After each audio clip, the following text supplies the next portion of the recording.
तो आपको क्या लगता है कि सोहेल आफरीदी जो उनका इस वक्त तर्ज हुक्मरानी है अपने सूबे के अंदर, क्योंकि सिर्फ जो है वो स्ट्रीट मूवमेंट से तो मामलात आगे नहीं बढ़ते, सूबे के अंदर एज एन एग्जीक्यूटिव कोई कारकर्दगी भी दिखानी होती है, तो उनकी तर्ज हुक्मरानी को कैसे देखते हैं? और आप ये जो उनका दौरे पंजाब था, इसका उनको कोई सियासी फ़ायदा हुआ है या नुकसान हुआ है? स्ट्रीट मूवमेंट की बात तो वो कर रहे हैं।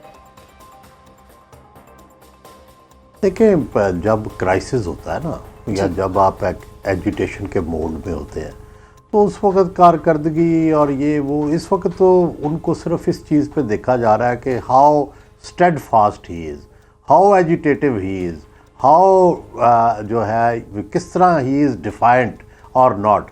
तो इसी पे उन पे तालियां बज रही हैं। तो कारकर्दगी तो तब होगी जब हालात नॉर्मल होंगे, जब उनको इस तरीके से जज किया जाएगा। तो अभी तो वो डिफाइंस की जजमेंट में हैं।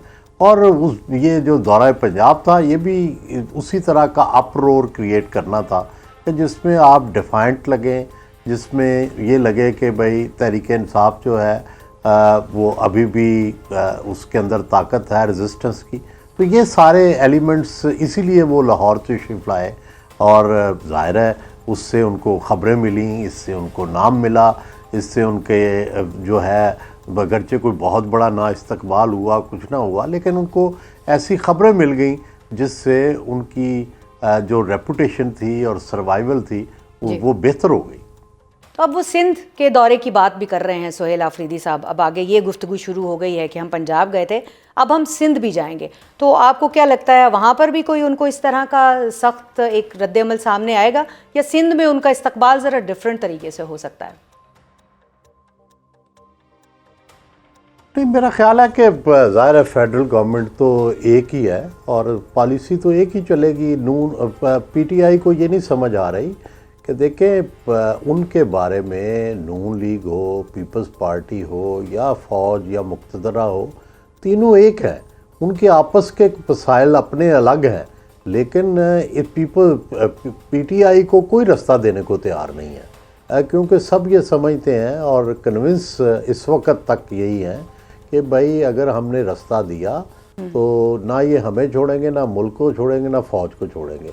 ये तासुर बहुत मजबूत है और इस तासुर को पहले ख़त्म करना होगा, तभी जाकर कोई मामला जो है वो आगे चलेगा।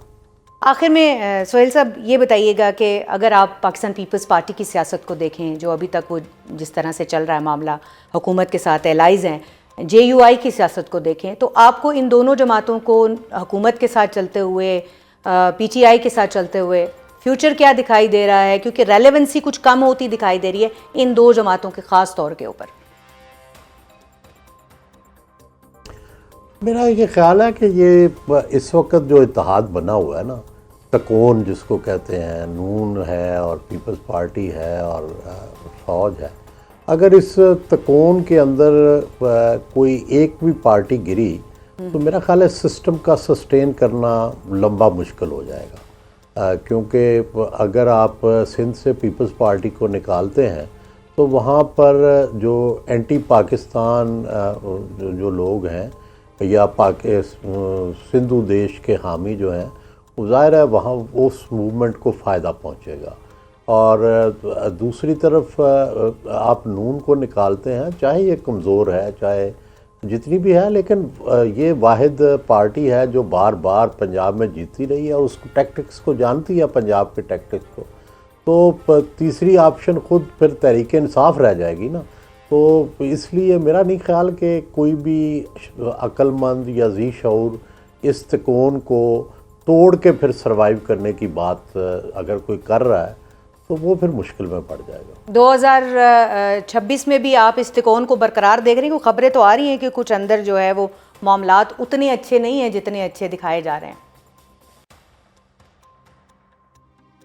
पता नहीं वो तो क्या है क्या नहीं होगा, मुस्तकबिल के बारे में तो कहना मुश्किल है, लेकिन मुझे ये लगता है कि अगर कोई गड़बड़ भी है, और डेफिनेटली गड़बड़ होती है जब आप तीन मुख्तलिफ चीज़ों को जोड़ने की कोशिश करते हैं, तो गड़बड़ तो होगी, लेकिन उसको अगर सेटल ना किया गया, उसकी बजाय लड़ाई हो गई, तो फिर मैं देखता हूँ कि फिर ये सिस्टम की सस्टेनेबिलिटी शायद थोड़ी देर तो हो जाए, ज़्यादा लंबी नहीं होगी। आप ये देख रहे हैं कि अगर खान साहब निकल जाते हैं तहरीक इंसाफ में से तो उसके बाद जो है वो कोई तहरीक इंसाफ का ज़ाती जो है वो वजूद नहीं रहेगा, ज़ाती वजूद सिर्फ खान साहब के साथ ही। तो ये भी बताइएगा बड़ाई साहब के मुज़ाकरात जो है वो आगे किस तरह से आपको बढ़ते हुए दिखाई दे रही है, उसके लिए क्या मसाइल हैं जो आपके ख्याल में दूर होने चाहिए? एक तो ये कि दोनों तरफ जो है वो इस वक्त जो लैंग्वेज यूज़ की जा रही है वो भी एक बड़ी वजह है कि सियासी तौर पे जो एक पार्लिमानी ज़बान है वो इस्तेमाल नहीं की जा रही,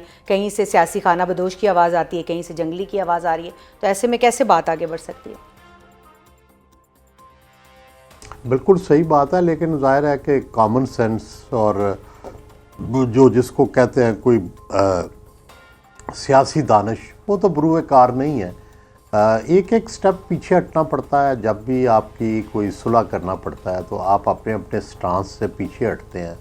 तहरीक इंसाफ के जो डाई हार्ड लोग हैं या एग्रेसिव लोग हैं या जिनको मैं अकाब कहता हूँ, तो ये अकाब जो हैं उनको ये सूट करता है कि एक हार्ड स्टांस जो है वो लिया जाए, और ताकि एक तो ये है कि वो जो ओवरसीज़ हैं उनको गरमाया जाए और पाकिस्तानियों को भी गरमा के रखा जाए। लेकिन ज़ाहिर है इस स्टांस से कुछ मिला नहीं है।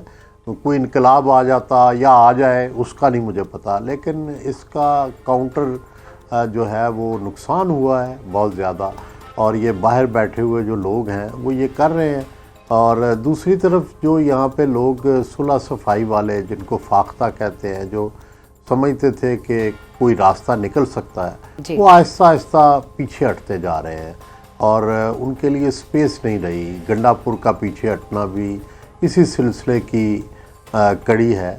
और बैरिस्टर गौहर और जो असद कैसर साहब और जो दूसरे लोग हैं, वो भी मुझे लगता है कि वो जो ओवरसीज़ प्रोपेगेंडिस्ट हैं और जो यूट्यूबर हैं, उन्होंने उनको बेअसर करके रख दिया। और इस वक्त सारा कुछ पीटीआई का अगर कोई लीडरशिप है तो वो वज़ीर आला अफरीदी के पास है, लेकिन वो भी उस दिन तक कि जिस दिन तक वो भी इंतहा पसंद रहेंगे। जिस दिन उन्होंने ये फ़ैसला किया कि मैंने इस्टेब्लिशमेंट से कोई मुज़ाकरात करने हैं, कोई बात करनी है, उस दिन आप देखिएगा कि उनके ख़िलाफ़ भी एक कैंपेन शुरू हो जाएगी। तो पहली तो बात यह है कि ये it should start from Imran Khan himself, कि वो एक पहले कोई कमेटी बनाए और उनको संजीदा फ़िक्र और फिर उनको कॉन्फिडेंस भी दें।